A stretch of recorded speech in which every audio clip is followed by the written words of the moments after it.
Bien, hermanos, quiero invitarlos a que busquen en el libro de Éxodo el capítulo 15 de los versículos 22 y vamos a tener una sección larga por leer hasta el capítulo 17, versículo 7. Hasta ahí vamos a leer. Así que con paciencia sigamos y que el Señor nos ayude en su palabra. Bien.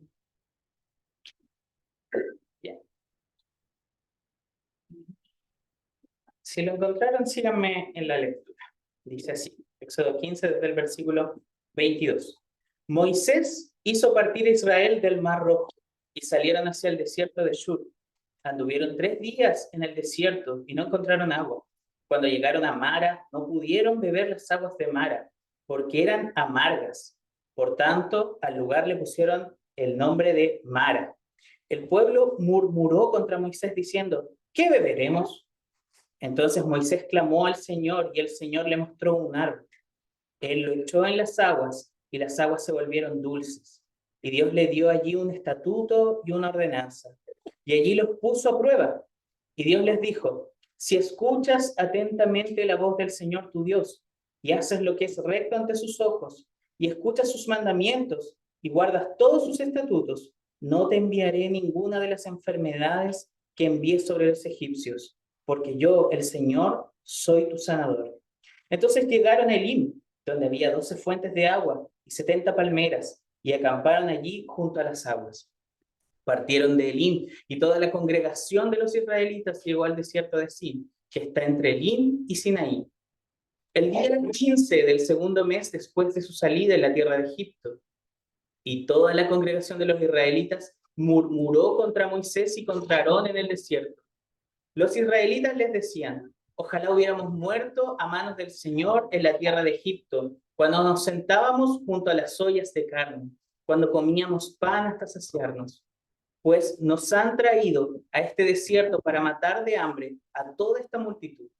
Entonces el Señor dijo a Moisés, yo haré llover pan del cielo para ustedes. El pueblo saldrá y recogerá diariamente la porción de cada día para ponerlos a prueba si andan o no en mi ley. Y en el sexto día, cuando preparen lo que traigan, la porción será el doble de lo que recogen diariamente. Entonces Moisés y Aarón dijeron a todos los israelitas, a la tarde sabrán que el Señor los ha sacado de la tierra de Egipto. Por la mañana verán la gloria del Señor, pues Él ha oído sus murmuraciones contra el Señor. ¿Qué somos nosotros para que ustedes murmuren contra nosotros? Y Moisés dijo, esto sucederá cuando el Señor les dé carne para comer por la tarde y pan hasta saciarse por la mañana, porque el Señor ha oído sus murmuraciones contra Él. Pues ¿qué somos nosotros? Sus murmuraciones no son contra nosotros, sino contra el Señor. Entonces Moisés dijo a Aarón, dile a toda la congregación de los israelitas, acérquense a la presencia del Señor, porque Él ha oído sus murmuraciones. Mientras Aarón hablaba a toda la congregación de los israelitas, miraron hacia el desierto y vieron que la gloria del Señor se apareció en la nube. Y el Señor habló a Moisés y le dijo, he oído las murmuraciones de los israelitas. Háblales y diles, al caer la tarde comerán carne, y por la mañana se saciarán de pan. Sabrán que yo soy el Señor su Dios. Por la tarde subieron las codornices y cubrieron el campamento, y por la mañana había una capa de rocío alrededor del campamento. Cuando la capa de rocío se evaporó, había sobre la superficie del desierto una cosa delgada, como copos, menuda, como la escarcha sobre la tierra.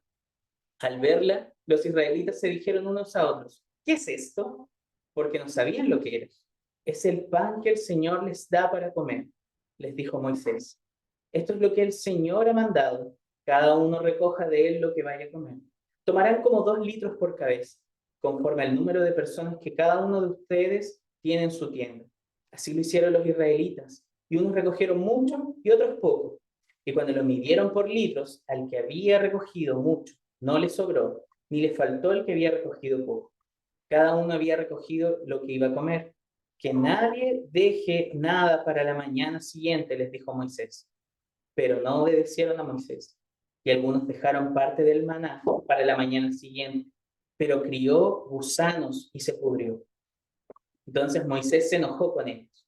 Lo recogían cada mañana, cada uno lo que iba a comer, pero cuando el sol calentaba, se derretía. En el sexto día recogieron doble porción de alimento, unos 4 litros para cada uno. Y cuando todos los jefes de la congregación vinieron y se le hicieron saber a Moisés, esto es lo que ha dicho el Señor.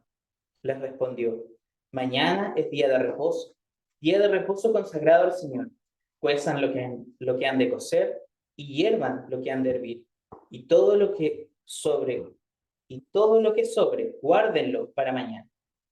Y lo guardaron hasta la mañana, como Moisés había mandado. Y no se pudrió, ni hubo en él gusano alguno. Y Moisés dijo, cómanlo hoy, porque hoy es día de reposo para el Señor. Hoy no lo hallarán en el campo. 6 días lo recogerán, pero el séptimo día, día de reposo, no habrá nada. Y en el séptimo día, algunos del pueblo salieron a recoger, pero no encontraron nada. Entonces el Señor dijo a Moisés, ¿hasta cuándo se negarán ustedes a guardar mis mandamientos y mis leyes? Miren que el Señor les ha dado el día de reposo. Por eso el sexto día les da pan para 2 días. Quédese cada uno en su lugar y que nadie salga de su lugar el séptimo día. Y el pueblo reposó el séptimo día. La casa de Israel le puso el nombre de maná, y era como la semilla del cilantro blanco, y su sabor era como de hojuelas con miel. Esto es lo que el Señor ha mandado, dijo Moisés, que se guarden unos 2 litros llenos de maná para sus generaciones, para que vean el pan que yo les di de comer en el desierto, cuando los saqué de la tierra de Egipto. Entonces Moisés dijo a Aarón, toma una vasija y pon en ella unos 2 litros de maná, y colócalo delante del Señor a fin de guardarlo para las generaciones de ustedes. Tal como el Señor ordenó a Moisés, así lo colocó Aarón delante del testimonio para que fuera guardado. Los israelitas comieron el maná 40 años, hasta que llegaron a tierra habitada. Comieron el maná hasta que llegaron a los límites de la tierra de Canaán. Un gomer, 2,2 litros, es la 10ª parte de un efa, 22 litros.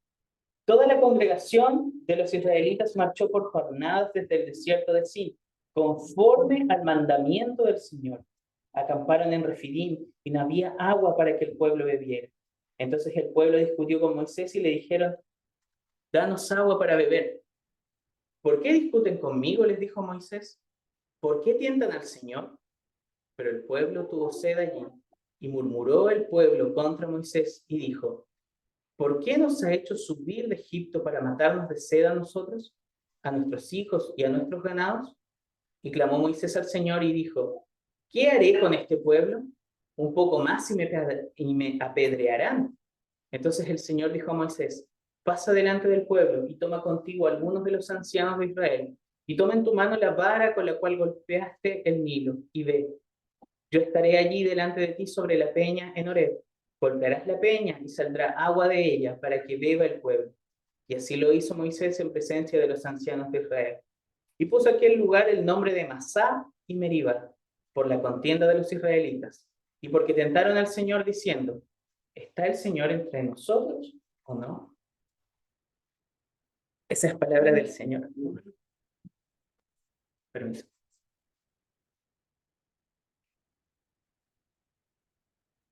Como pueden notar, es una sección muy larga, pero vamos a ir abordándola con ayuda del Señor. Continuamos con nuestra serie, Libertad para Adorar, basada en las selecciones del libro de Éxodo. Y hemos visto hasta aquí cómo Dios es fiel a sus promesas con su pueblo. Oye su clamor, enfrenta a los ídolos y rescata a su pueblo. Podemos sacar una conclusión. Dios es la persona más importante en este relato. Éxodo es la revelación de Dios hacia su pueblo. Dios en este punto de la narrativa bíblica está formando a su pueblo. El Éxodo tiene 3 temáticas principales que aborda: la libertad, la ley y la adoración. Y van todos estos dirigidos en la narrativa. Dentro del Éxodo, que ya lo estamos viendo, el pacto en el monte Sinaí, que ya pronto, según la narrativa, van a llegar ahí, y el tabernáculo, cuando Dios les entrega los planes para que aprendan a adorarlo. Con la predicación de la semana pasada y con Éxodo 15, estamos cerrando parcialmente este bloque de liberación en la narrativa. Y lo digo así, parcialmente, porque Dios sacó a su pueblo de Egipto, pero ahora Egipto debe salir del corazón del pueblo. El bloque de textos que atenderemos hoy es conocido bajo los teólogos como el discipulado del desierto.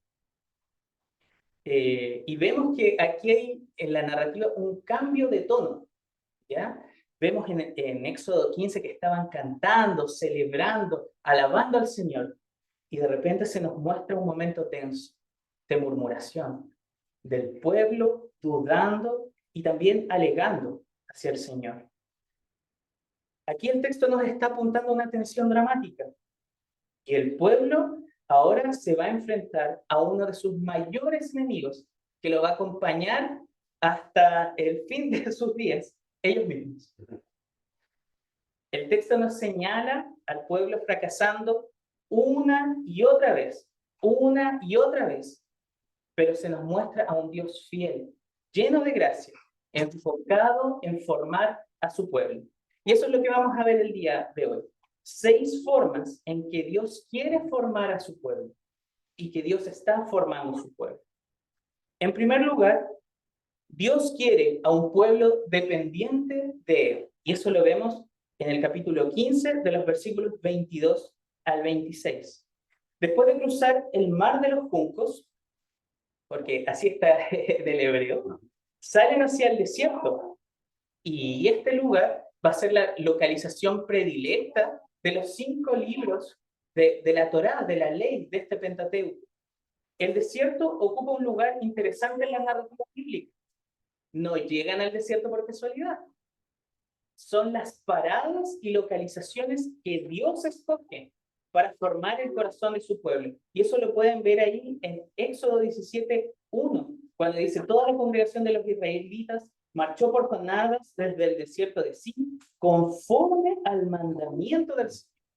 Era Dios quien estaba colocando los ritmos de la jornada de su pueblo. Y eso también lo vemos ahí porque Moisés también está guiando a este pueblo. Los quiero invitar a que puedan buscar en Deuteronomio 8, de los versículos 1 al 3, porque este desierto también toma un lugar importante y Dios lo coloca como el lugar de la prueba, ¿ya? Y eso lo vamos a ver en estos versículos aquí en Deuteronomio 8, donde Moisés mira hacia atrás hasta esta parte de la historia y señala qué es lo que estaban aprendiendo en ese momento. Síganme la lectura, del 1 al 3 del capítulo 8, de Deuteronomio.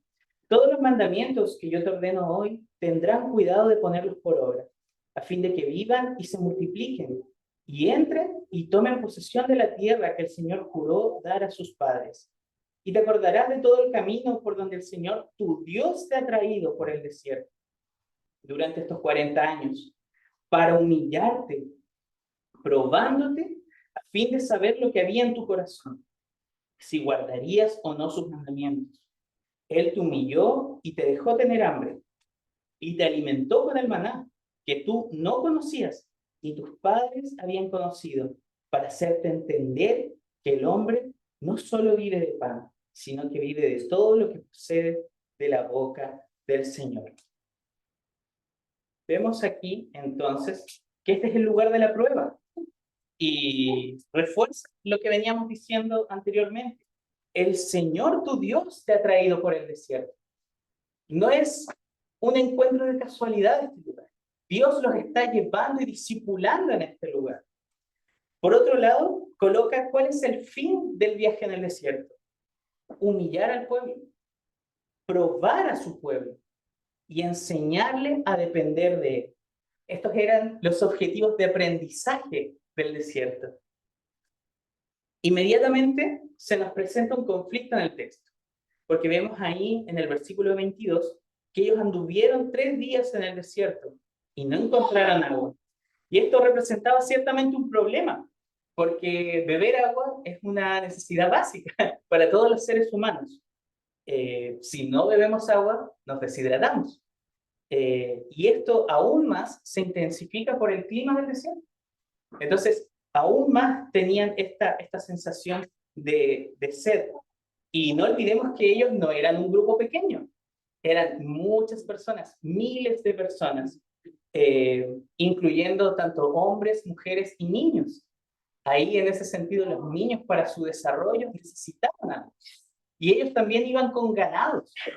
Y este mismo ganado, para que pueda seguir sobreviviendo, necesitaba esta agua. Entonces vemos que ellos están teniendo una sensación natural que puede tener cualquier persona, una necesidad de agua. ¿Cuál es el problema del texto? Que ellos están desesperados y angustiados. Y esa angustia les ocurre algo que los desespera aún más. De hecho, el texto aquí lo repite 3 veces. Mara, Mara, Mara. Cuando pensaron que habían encontrado agua, aún así esta agua era amarga. Y el agua, por tanto, no era bebestible, era imbebible. Y se nos presenta aquí 2 contrastes. Porque ¿cuál es la respuesta del pueblo? El pueblo murmura. Y de hecho, el texto dice aquí, ¿qué beberemos? Esa expresión aquí en el hebreo quiere denotar negatividad. ¿Qué beberemos? Con ese tono de no. Pero se nos muestra el contraste siguiente con Moisés, que Moisés clamó. Ambas acciones son realizadas ante el Señor. Pero el texto nos menciona que esta queja, esta murmuración del pueblo, por un lado, la están realizando contra Moisés. Pero, ¿qué es lo que quiere decir aquí esto? Ellos en realidad están murmurando contra Dios, porque Moisés estaba representando a Dios. No olvidemos que esta queja deriva hacia Dios. De hecho, lo mencionan más detalladamente en el capítulo 16. Piensen igual que esto no es una queja de un individuo, de una sola persona. Es de un grupo de personas que están quejándose y están diciendo ¿qué beberemos? Con un tono de ingratitud, desconfianza, egocentrismo e inseguridad. La murmuración, entonces, por definición de este texto, proviene de una desconfianza profunda en Dios y en lo que Él puede hacer. Es ingratitud por lo que se tiene y por lo que Dios ha hecho. Eso es murmuración. Es una inseguridad que pone en duda todo el recorrido que han llevado hasta ahora. No olvidemos que recién habían sido liberados de Egipto por el Señor y rápidamente se les olvidó. ¿No es así que somos también nosotros? Pero ocurre algo interesante también en el texto. ¿Por qué Dios no los castiga si están haciendo algo malo? Porque Dios es fiel a sus promesas y atiende el clamor de sus hijos. ¿Quién estaba clamando aquí? Moisés. Moisés también estaba representando al pueblo. Se están quejando, pero Moisés está clamando al Señor. Dios decide transformar esta situación amarga en dulce gracia. Les muestra un árbol, y de hecho el texto le dice, les hizo ver. Y milagrosamente, Dios endulza las aguas para que puedan beberlas. Dios es maravilloso, porque puede transformar situaciones amargas en dulce. Dios prueba a su pueblo en la privación y quiere enseñarles a depender de Él. Y eso es lo que Dios quiere enseñar, lo que quiere enseñarme a mí. Depender de Él. Nuestras peregrinaciones también tienen sabor amargo. También tienen privaciones. Nos faltan cosas. Y nosotros, por naturaleza, no somos diferentes al pueblo. Tendemos a la queja, tendemos a la murmuración. Inclusive lo hacemos desde pequeños. Nuestro corazón es murmurador. Y es algo que este texto nos está reflejando hacia nosotros. Pero la única forma que podemos atravesar este peregrinaje de privación es dependiendo de Dios. Es clamando a Él por su ayuda, por su sustento, por ánimo. Y si es su voluntad, Él va a responder a ese clamor. Como lo hizo de hecho con el pueblo. Muchas veces Dios te hará ver su mano poderosa y fiel, obrando en tu vida y en tu situación. Te mostrará qué debes hacer por su palabra. ¿Sabes por qué lo hace? Porque Dios es un Dios de gracia. Él nos da aquello que no merecemos. Es el Dios que cuida de su pueblo. Y el relato continúa con Dios entregando un estatuto y una ordenanza ahí en el versículo 25 y versículo 26. Dios está anticipando su pacto y está anticipando los términos de esta relación. No olvidemos que Dios también está probando a su pueblo. Anhela formar un pueblo que dependa de él. Por eso se debe tomar atención a su palabra. De hecho, el texto dice ahí en el versículo 26, y Dios les dijo, si escuchas atentamente, en la lengua original dice, si oyes oyendo. Hay una importancia en donde el pueblo debe depender de la voz del Señor, de su palabra. El énfasis es necesario aquí porque el pueblo estaba escuchando voces extranjeras, estaba escuchando sus propias voces. Y toda voz que no sea la voz del Señor va a producir murmuración, va a producir queja, va a producir descontento e ingratitud. Por eso debemos ir una y otra vez a la palabra del Señor. También se menciona que deben hacer lo correcto y guardar sus estatutos. Y esto involucra ser un pueblo que vive como Dios quiere. Dios quiere formar un pueblo conforme a su carácter, conforme a su palabra, conforme a su dirección que Él entrega. Y en la parte final de acá de este texto, se nos señala que Él no enviará enfermedades. El pueblo podría estar teniendo miedo. ¿Por qué? Porque cuando ellos vieron las plagas de Egipto, ¿con qué comenzó? Con el Nilo. No tuvieron para beber agua. Entonces, en su asimilación, ellos están pensando, la que se nos viene. Ellos están teniendo miedo por eso. Pero aquí Dios les entrega la bendición de su pacto. Que Él no los enfermará. De hecho, todo lo contrario. Dios se presenta como el sanador, Yahvé Rafa. Así se presenta con un nombre específico y quiere darle a conocer a este pueblo. Cuando Dios se presenta con este nombre, no está meramente midiendo una sanidad física, es algo más integral, o una sanidad de toda índole. Dios sana a su pueblo, lo está restaurando. De hecho, en la Escritura, Dios está buscando la restauración de todas las cosas. Y eso es cumplido plenamente en Jesucristo. Pero la presencia de Dios era real aquí con su pueblo. El restaurador y sanador estaba con ellos. Y ellos, y aquí es algo clave, ellos no pueden sanarse a sí mismos. Al igual que nosotros, no podemos sanarnos a nosotros mismos. Ellos necesitan del sanador, necesitan aprender a depender de Dios, al igual que nosotros.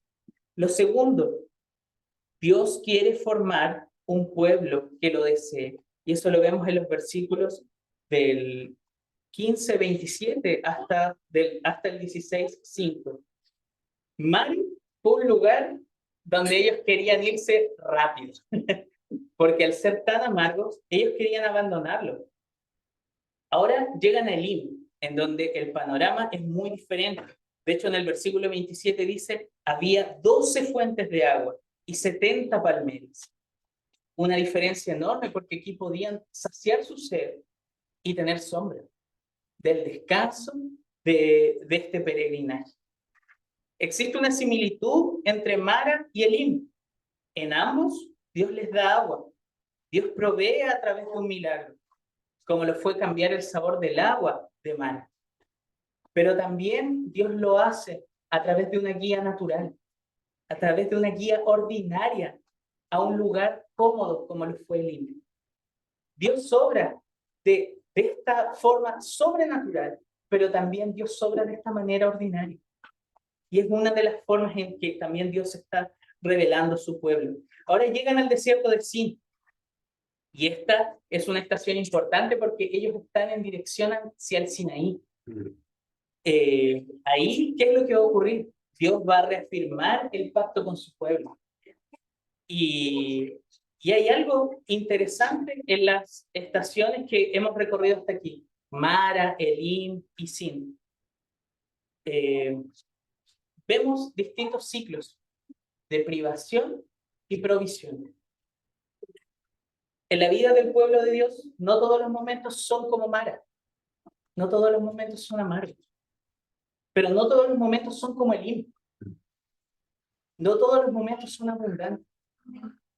Dios quiere trabajar el corazón del pueblo de Israel y lo hace a través de estos ciclos de privación y provisión. Y es algo también que nosotros vemos en nuestra propia vida. Muchas veces estamos faltos de algo, pero el Señor provee. Pero en ambos ciclos, Dios nos quiere enseñar a depender de Él y a desearlo. El día 15 del segundo mes, que esto ya está señalado aquí en el versículo 1, nos señala que ha pasado un mes desde que salieron de Egipto. Y aquí ya se nos ve un pueblo murmurador.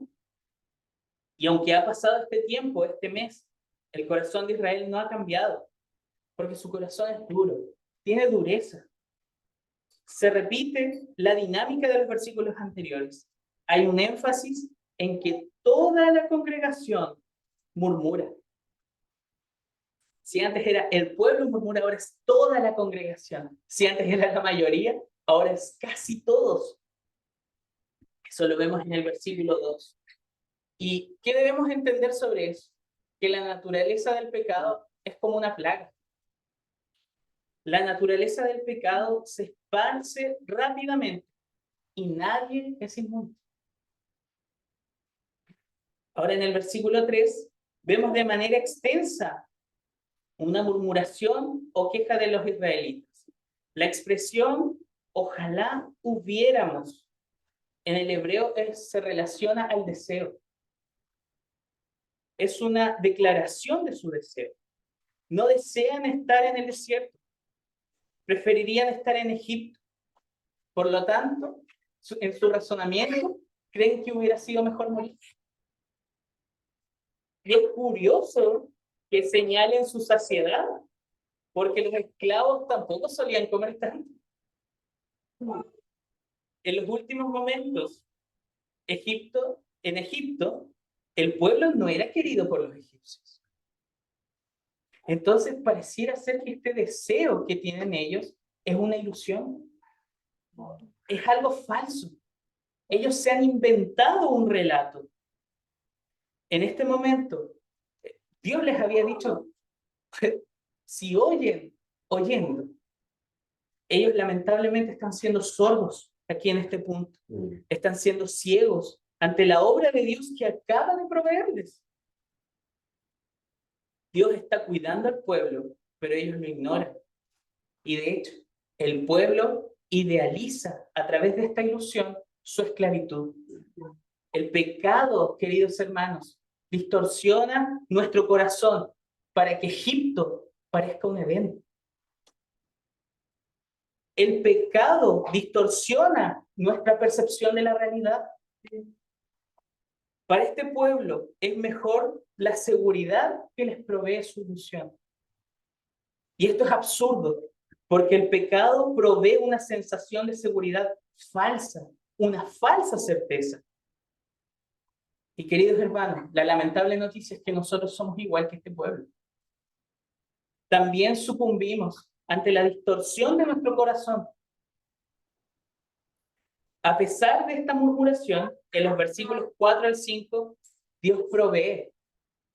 Y es algo sumamente interesante. Dios hará llover pan del cielo. Dios no escatima en cuidar a su pueblo. Recordemos que Él es un Dios de gracia. Sin embargo, la manera de cómo se administrarán estos recursos de Dios es otro asunto. Dios da una instrucción clara que hace eco en toda la Biblia. Deben vivir con el pan de cada día. Y eso hace eco en el Nuevo Testamento. Dios provee lo suficiente, pero la manera en que será administrada estos recursos de Dios será motivo de prueba. Así es, Dios los va a probar en su abundancia. No solamente los prueba en la privación, sino que también los está probando en la abundancia. Solemos pensar que solo existe la prueba cuando nos faltan cosas, pero en la provisión también Dios nos está probando nuestro corazón, porque Dios quiere saber su respuesta. No porque Él no sepa la respuesta, conoce nuestros corazones, pero Él quiere saber nuestra respuesta porque Dios está en una relación de pacto con nosotros. Él está en una relación con nosotros. En su parte final, Dios anticipa que la porción en el sexto día será el doble. En adelante va a explicar por qué ese propósito. En esta sección, Dios quiere orientar los deseos del pueblo y no los quiere orientar a cualquier cosa, quiere orientarlos a Él. El pueblo no debía murmurar, debía clamar a Dios por el pan de cada día. Debían depender de Él. Dios no quiere formar un pueblo codicioso. Es por eso que debemos tomar atención a nuestros deseos diarios. Dios quiere formar un pueblo dependiente. Dios quiere orientar su futuro, pero el pueblo está preso en su pasado.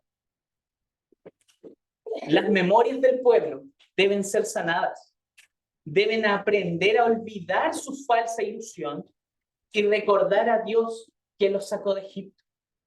Dios también restaura nuestras memorias, queridos hermanos. Dios sana también la manera en que nosotros recordamos los diferentes eventos. El corazón del pueblo de Dios, al igual que el nuestro, debe ser calibrado. Y en esta narrativa, Dios calibra el corazón a través de la pedagogía de su palabra y de sus obras. Es su palabra que les da la indicación de qué deben depender diariamente. Y es su obra la que verán diariamente. Dios les dará una rutina. Por eso les dará el pan de cada día. Dios les dará una rutina que calibrará el deseo de su corazón. Y esto es un llamado, queridos hermanos, a que nosotros también cultivemos disciplinas espirituales. ¿Por qué? Porque son estas mismas rutinas que calibran el deseo de nuestro corazón. A aprender a desear más a Dios y cuidar de nuestros deseos diarios. Lo tercero es que Dios quiere formar a un pueblo que lo conozca. Y eso lo vemos en los versículos 6 al 12 del capítulo 16. Alguno podría decir quizás, ¿pero por qué conocer? ¿Acaso el pueblo de Dios no conocía al Señor? La verdad es que el pueblo de Dios es un pueblo amnésico.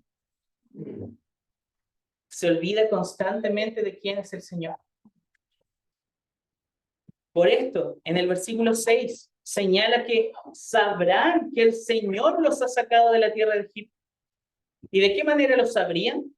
Verían la gloria de Dios, que está ahí en el versículo 7. Su presencia será visible y gloriosa, y les dará carne y pan hasta saciarse. Eso lo vemos en el versículo 8. La gloria del Señor es un tema que se desarrolla en toda la Biblia.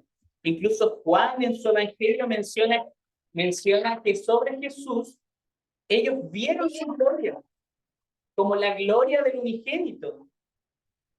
Conocieron plenamente a Dios. Cada vez que se menciona la gloria del Señor, se relaciona con una idea de conocer a Dios. En el versículo 9, Moisés menciona acérquense a la presencia del Señor. Y esta palabra acérquense era usada en los contextos de litigio, donde un quejoso se encontraba con un juez. Dios los está llamando. Todo indica que la presencia de Dios es imponente y viene a declarar algo a su pueblo. Indica proximidad, pero no contacto. Estarán delante de Dios, como esa famosa frase, coram Deo, delante de Dios.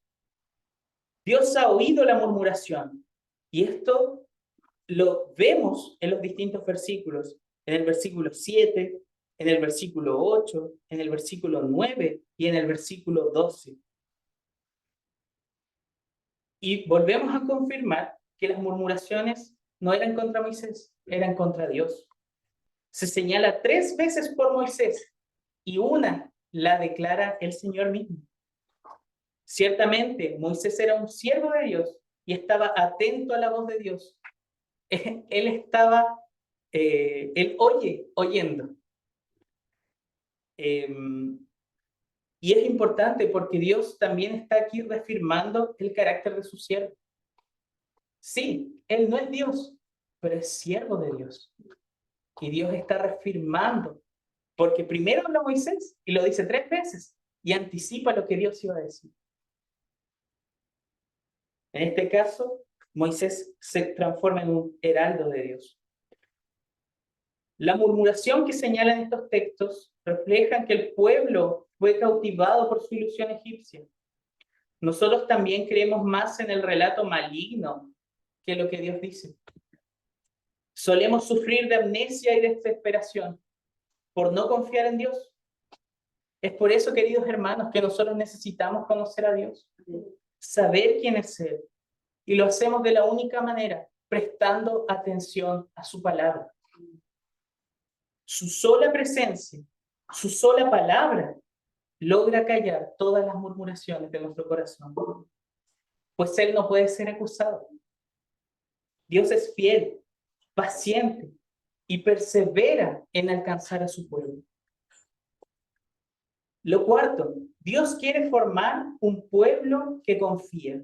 Y eso lo vemos en los versículos 13 al 27. Este relato largo donde se nos señala el maná. Pone especial énfasis en el maná. Y según lo que se describe en la Biblia, era como una semilla pequeña y delgada. Era fácil de recoger. Era blanca, por lo cual también era fácil de ver. Hacía un contraste para que el pueblo lo pudiera recoger. Era limpia para su consumo. Dios estaba cuidando todos esos aspectos y todos esos detalles. También era dulce al paladar, como las hojuelas con miel. Y también podía ser cocido o no. Para los israelitas fue una sorpresa. Ciertamente era un milagro de la provisión de Dios. La promesa del pan del cielo se cumplía ante sus ojos, pero no todo era regalado, pues ellos tenían que recogerla y administrarla familiarmente. Eso lo vemos ahí en el versículo 16. Pero la provisión de Dios es suficiente. No les sobra ni les falta. Eso lo vemos ahí en el versículo 17 y 18. Todos iban a comer, pero habían indicaciones administrativas. Los primeros 5 días debían recoger para el día y comerlo, porque si no, se podía pudrir. Y en el 6º día debían recoger el doble, pues el 7º día no encontrarían nada. En esta ocasión, nuevamente, el pueblo se muestra desobediente. Fallan en confiar en lo que Dios había dicho, porque era o cómanlo o piérdanlo. Lamentablemente, ellos guardan un poquito más y se pudre. Existen 2 razones por las que podrían haberlo hecho, ambas pecaminosas. Primero, la preocupación por el día de mañana. Esta ansiedad, una suerte de deseo de control. Y por lo mismo lo guardaban. Una desconfianza hacia Dios, de lo que Él había dicho y que lo iba a cumplir. Pero lo segundo también es pecaminoso. Ellos podían estar guardando por ganancias, por codiciar, por acumular más. El corazón del pueblo es duro y no oyen a Dios, ni sus mandamientos. El 6º día, Dios provee el doble. Milagrosamente opera para que exista el doble de maná. Hay algunos comentaristas y algunos escritores que dicen que no era natural, que probablemente lo veían también otras naciones vecinas, pero vemos ciertamente que aquí hay una provisión sobrenatural del Señor, porque ¿cómo explican que surja 6 días y el 7º no? Que de repente el 6º día cae el doble.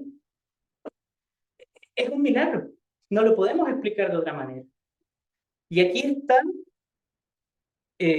esta situación de donde ocurre el doble de maná, y el séptimo día no habría. Y aquí está la primera orden del sabbat o sabatón, como aparece aquí en el texto. Ciertamente el principio de guardar el día de reposo está en el Génesis, pero aquí la primera palabra respecto al día de reposo aparece, incluso antes de los 10 mandamientos. Y es curioso, porque Dios le está adelantando un poquito más de lo que Él quiere hacer. Y les señala el séptimo día como día de reposo consagrado. Dios les da reposo a su pueblo. Un día apartado para el Señor. Ese era el objetivo. Y se aclara más adelante en la Biblia. Pero aquí está marcado por un cese de trabajo. Por un cese de trabajo de recoger. Y por otro lado, aprender a vivir por el sustento de Dios. Nuevamente, si lo pueden notar, un ciclo de provisión y privación, pero en su rutina diaria. En los 7 días de la semana. En el sexto día les causa impresión a los jefes y prefieren avisar a Moisés de la situación. Aquí al menos vemos un tipo de intento de obediencia.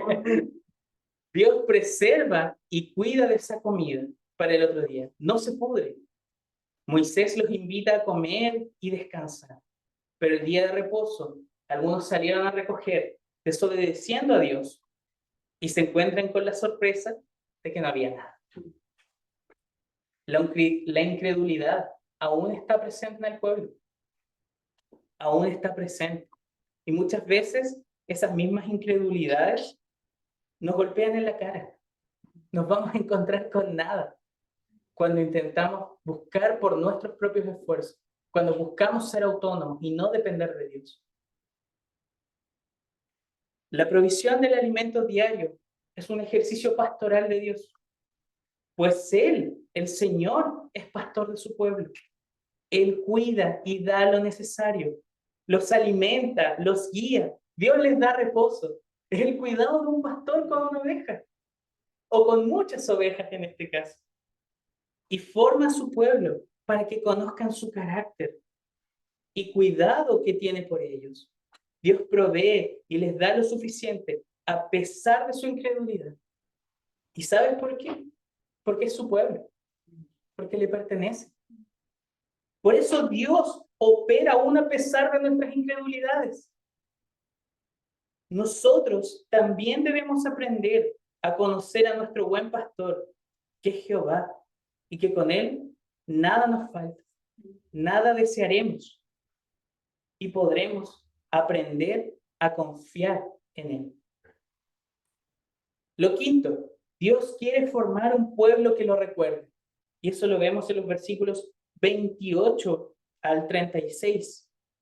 Dios comienza esta sección respondiendo a esta actitud desobediente del pueblo. Y Él se lamenta. ¿Hasta cuándo? ¿Hasta cuándo? Dios quiere formar un pueblo obediente, conforme a su carácter. Dios le explica el mandamiento del séptimo día, que es de reposar, para que nadie salga de su lugar. Y en esta ocasión el pueblo reposó, es decir, el pueblo obedeció. Al menos una. Al menos una. ¿Qué quiere decir esto? El pueblo estaba aprendiendo. Nuestros aprendizajes, queridos hermanos, muchas veces son lentos, al igual que el del pueblo. Pero Dios está presente en esa pedagogía. Dios ordena que se guarde unos 2 litros de maná, con el propósito de que las generaciones vean. Dios sabe de la amnesia del pueblo. Por esto, como una labor pedagógica, Dios establece un recordatorio. Dios quiere que su pueblo recuerde que fueron liberados por el Señor, que las generaciones futuras también lo sepan. Por eso Dios quiere darse a conocer a su pueblo, no solo en esta generación, también en la siguiente. Dios obedece y Aarón coloca el maná delante del testimonio. Aquí es llamado el testimonio, que es una abreviación de esta arca del pacto o esta arca del testimonio. Pero podríamos preguntarnos, ¿pero cómo? Si aquí ni siquiera se sabía de su existencia. Porque Dios la va a revelar en el Sinaí. Ahí recién Dios va a revelar sus planos respecto a esto? La respuesta es que el escritor decidió hacer un anticipo del tema. El auditorio, el pueblo que está escuchando, es un pueblo que sabe, que conoce esta arca. Entonces le está diciendo, ven, por eso está ahí, como un recordatorio para ustedes. Por 40 años, Dios proveyó para su pueblo. Fue fiel a su promesa. Por todo el desierto debían recordar quién era el Señor. El resultado de la prueba era conocer quién era el Señor. Y eso, queridos hermanos, es una lección también para nuestra vida. Porque la pregunta no es el cuánto tenemos. La pregunta tampoco es cómo lo vamos a tener o cómo vamos a hacer las cosas. Ni tampoco la pregunta es cuándo vamos a hacer las cosas. La pregunta que siempre debemos tener presente ante cualquier circunstancia es ¿con quién? ¿Con quién? Y aquí Dios le revela a su pueblo con el Señor. Con el Señor deben vivir todas sus circunstancias. Dios da testimonio de su nombre con recordatorios. Y es por eso que tenemos tanto su palabra como recordatorio, pero también los sacramentos, que nos recuerdan la presencia del Señor, nos recuerdan lo que Dios ha hecho. Dios trata con la amnesia del pueblo y restaura nuestra memoria para su gloria. Sexto y último, Dios quiere formar un pueblo convencido de la presencia de Dios. A pesar de todos los esfuerzos de Dios, el pueblo es terco. No están confiando en Dios, sino que están probando a Dios en esta sección. Dios fue quien los dirigió en cada parada y cada estación del desierto, y eso lo vemos en el versículo 1. Ya podrían aprender a clamar en su necesidad. Ante el problema, vuelven a responder con murmuración. Incluso llegó a los niveles de discutir. De hecho, eso lo vemos ahí en el versículo 2. En el versículo 2, el pueblo discutió con Moisés. Y esa discusión tiene un tono de contienda o de violencia. ¿Por qué? Porque de hecho Moisés lo señala, que lo querían apedrear. Tiene un tono de violencia. Y en primera instancia se están equivocando de sujeto. Pues le están reclamando a Moisés. Y esa violencia no está dirigida hacia Moisés. El pueblo quiere declararse con violencia, autónomamente contra Dios. Dios ha hecho de todo, queridos hermanos. Es Dios a quien debían clamar. Pero vemos a un pueblo confundido, un pueblo que no sabe quién es el Señor. Inclusive llegan al punto en el versículo 3 que dice, ¿por qué nos has hecho subir de Egipto? Estaban a tal punto que pensaban que Moisés era quien los había liberado. No conocían al Señor. Estaban totalmente equivocados. Este nivel de rechazo llega al punto en que quieren apedrear a Moisés. Tenemos aquí a un pueblo demandante. Dios nuevamente y curiosamente decide no castigarlos y mostrar su gracia una vez más. Dios les dará agua. Le ordena a Moisés que lo acompañen ancianos y que lleve su vara. Golpee la peña para dar agua. Dios contrasta al pueblo, porque el pueblo es inmisericordia e ingrato, mientras que Dios es gracioso y misericordioso para con su pueblo. Dios es todo lo contrario a nosotros, queridos hermanos. El pueblo intenta probar a Dios. Con esto, ellos quieren dar un ultimátum de decidir sobre la presencia o la ausencia de Dios, basado en el hecho de que atienda a su propuesta. Esta es una falta de fe gigantesca, una oposición gigantesca, una ignorancia respecto a su Dios. ¿Por qué? Porque vemos en todo este relato que era Dios quien estaba probando a su pueblo. Y ahora el pueblo quiere probar a Dios. Refidim cambia de nombre a Masá y Meribá. prueba y contienda. Esos fueron los pecados de Israel. Y Dios llega a tal punto de dejarlos como recordatorio. Ustedes hicieron esto. Este es su pecado. Dios señala nuestro pecado, queridos hermanos, pero se muestra también gracioso y misericordioso. La Biblia, en 1 Corintios 10, nos llama a no imitar estos ejemplos del pueblo. Ellos exigieron la provisión de Dios porque tenían un pensamiento egocéntrico que solo demanda. No piden ni dependen, solo demandan. Ellos cuestionaron la protección de Dios, acusaron a Dios de que quería hacerles daño, o sea, que los trajo a morir, y dudaron de la presencia de Dios. Ninguna de estas acusaciones era cierta. Dios les provee a su necesidad de agua. Dios, al darles agua, demostró que no los sacó al desierto para que mueran. Y por último, Dios se muestra que está presente, porque Él dice que está sobre la roca. La roca está sobre la roca. Nuestro corazón incrédulo también duda de la presencia de Dios. Pero su palabra nos convence en todas sus páginas que Él está presente y no está callado. Nuestra convicción sobre su presencia no se debe basar en nuestra emocionalidad ni en nuestra posible base intelectual que podamos tener para esa afirmación. La convicción de la presencia de Dios se basa en su palabra, que Él dijo que estaría presente con su pueblo y lo está. Y hasta los días de hoy, nosotros sabemos que eso es cierto, porque Jesús también prometió que estaría con nosotros hasta el fin del mundo. Para concluir, Dios forma un pueblo en su dependencia. Lo forma también en sus deseos, en su conocimiento, en su confianza, en su memoria y en sus convicciones. Los quiero invitar a que reflexionemos 3 elementos durante la semana.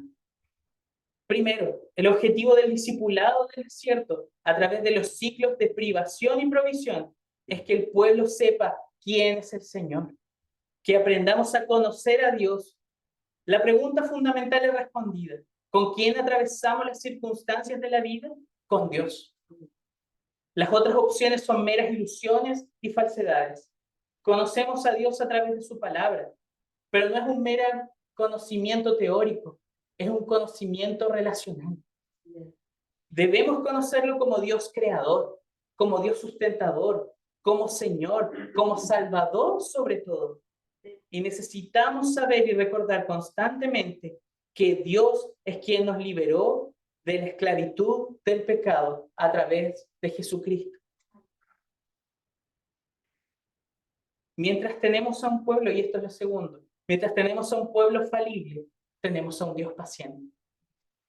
En todos estos ciclos de prueba, Israel falló todas y cada una de las pruebas.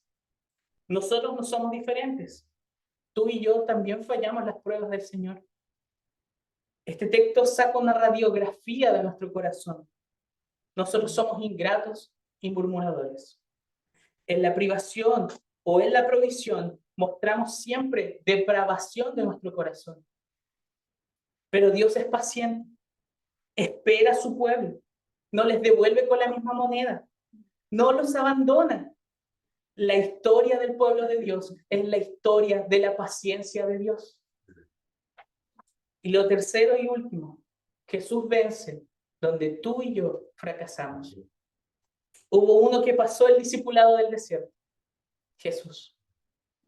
También fue llevado al desierto por Dios, fue tentado, tuvo hambre, pero no postró su corazón a la idolatría, ni probó al Señor. Él no pecó, todo lo contrario, tuvo fe y confió plenamente en Dios. Jesucristo pasa la prueba del desierto, en la que tú y yo fracasamos. Y por su fidelidad, por su bondad, nosotros somos salvos y aprobados, porque Él pasó ese desierto y nos lleva junto con Él. Nosotros deberíamos ser castigados por nuestra murmuración, pero Él la cargó y recibió la ira en nuestro lugar. En cambio, Nos ofrece su vida aprobada para vivir. Nos ofrece su vida aprobada para vivir. Solo en Él hay salvación y gracia para vivir. Y eso es lo que aprendemos en el discipulado del desierto. Oremos, queridos hermanos. Señor, te damos las gracias por tu palabra, Señor. Gracias porque tú eres un Dios paciente, misericordioso, gracioso. Y Señor, sin duda nosotros no te merecemos, Señor. De hecho, hemos hecho todo lo contrario. Hemos hecho todo para no merecerte, Señor. Hemos ido una y otra vez en contra de ti, Señor. Hemos murmurado y nos hemos quejado de ti. Perdónanos, Señor. Perdona nuestra incredulidad. Perdona, Señor, nuestro corazón quejoso, nuestro corazón reclamón, Señor. Perdónanos. Pero, Señor, confiados en tu palabra, queremos levantarnos confiados en que Jesucristo, por Jesucristo, nosotros aprobamos este discipulado del desierto. Aprobamos por la vida de un otro, por la vida de nuestro Señor. Gracias, Señor. Gracias porque en ti nosotros tenemos justificación, tenemos salvación, tenemos redención, tenemos sanidad, Señor. Gracias porque tú eres nuestro Dios y nosotros somos tu pueblo. En el nombre de Jesús. Amén. Amén. Gracias, Señor, por su palabra.